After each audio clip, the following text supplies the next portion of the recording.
Biror bir ish qilmasdan aholidan pul undirayotgan shirkat yoki boshqaruv kompaniyasidan qanday qilib voz kechish mumkin? Buning eng optimal varianti aholi yig'ilish qiladi. Ya'ni ushbu ko'p qavatli uyda yashayotgan fuqarolarning kamida 50% dan ortig'i yig'ilishda ishtirok etadi va 50% dan ko'prog'i ovoz berish yo'li bilan ushbu umuman xizmat ko'rsatmayotgan, faqatgina pul undirayotgan boshqaruv kompaniyasining xizmatlaridan voz kechish haqida qaror qabul qiladi va buni yig'ilish bayonnomasiga kiritadi.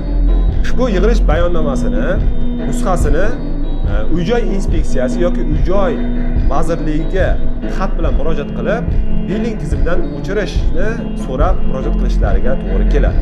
Demak, bugungi kundagi eng ma'qul yo'l mana shu bo'lib qolmoqda. Ya'ni aholining o'zi boshqaruv kompaniya xizmatidan voz kechib, buni xat orqali tegishli tashkilotlarga bildirish yo'li bilan ularning xizmatidan voz kechish mumkin bo'lmoqda.